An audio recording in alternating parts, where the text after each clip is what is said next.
ఈ అబ్బాయి ఉన్నట్టుండి కింద పడిపోతాడు. అప్పుడే ఇతను తన కాళ్ళని చూసుకుంటే తన కాళ్ళని ఎవరో కట్ చేసి ఏవో మిషన్లు ఫిట్ చేసేసి ఉంటారు. అప్పుడే ఇతను ఆ కాళ్ళతో తలుపుని పగలగొట్టి రోడ్డు పైన ఫాస్ట్ గా పరిగెత్తుతాడు. కొంతమంది ఇతని పైన షూట్ చేయడానికి గన్స్ తో రెడీగా ఉంటారు. అప్పుడే ఉన్నట్టుండి ఇతని కాళ్ళల్లో చాలా బలం వచ్చేసినట్లు అనిపిస్తుంది. దాంతో ఇతను ఇంకా ఫాస్ట్ గా పరిగెత్తుతాడు. బుల్లెట్ కూడా ఇతన్ని తాకలేకపోతుంది. కానీ 3 రోజుల ముందు నిక్ చాలా నార్మల్ గా ఉంటాడు. అతను కంప్యూటర్ హ్యాకింగ్ లో చాలా ఎక్స్పర్ట్ అయ్యి ఉంటాడు. కానీ ఇతని కాళ్ళు సరిగ్గా ఉండవు. ఇతను కర్రల సహాయంతో నడుస్తాడు. స్కూల్ స్టార్ట్ అవ్వడానికి 3 రోజులు ఉందనగా నిక్ తన గర్ల్ ఫ్రెండ్ బర్త్డే పార్టీ కోసం ఇంకో ఫ్రెండ్ అయిన జాక్ ని పిలుచుకొని వీళ్ళు ముగ్గురు కలిసి బయటికి వెళ్తారు. వీళ్ళు ఒక హోటల్లో ఉంటారు. అందరూ పడుకున్నాక నిక్ పడుకోవడానికి వెళ్తూ ఉంటే అప్పుడే ఇతని ఫోన్ కి ఒక హ్యాకర్ మెసేజ్ వస్తుంది. ఈ హ్యాకర్ తో నిక్ కి చాలా సార్లు గొడవ జరిగి ఉంటుంది. ఆ హ్యాకర్ నిక్ ఫ్రెండ్ అయిన జాక్ కంప్యూటర్ ని హ్యాక్ చేసేసి ఉంటాడు. దాంతో నిక్ హ్యాకర్ కి మంచి జవాబు ఇస్తాడు. అలాగే ఆ హ్యాకర్ లొకేషన్ ని తెలుసుకుంటాడు. మరుసటి రోజు వీళ్ళు ముగ్గురు తిరిగి మళ్ళీ ప్రయాణం అవుతారు. కొద్దిసేపటి తరువాత నిక్ ఫ్రెండ్ అయిన జాక్ కి మళ్ళీ హ్యాకర్ దగ్గర నుంచి ఒక ఫోటో వస్తుంది. అందులో ట్రాఫిక్ కెమెరా ద్వారా తీసిన కార్ ఫోటో ఉంటుంది. ఆ కారులోనే వీళ్ళు ముగ్గురు వెళ్తూ ఉంటారు. దాంతో హ్యాకర్ వీళ్ళతో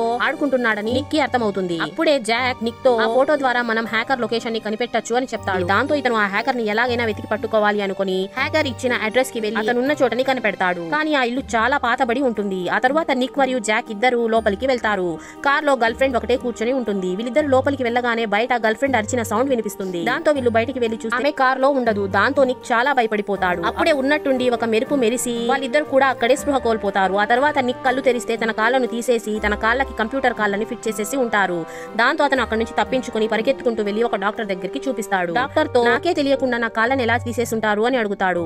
దానికి డాక్టర్ ఇది డాక్టర్ చేసిన పని కాదు, ఇది ఒక ఏలియన్ నీ కాళ్ళని కట్ చేసేసింది అని చెప్తాడు. ఇది విన్న అబ్బాయి షాక్ అయిపోతాడు. వీడియో నచ్చినట్లయితే లైక్ చేసి ఛానల్ ని సబ్స్క్రైబ్ చేసుకోండి.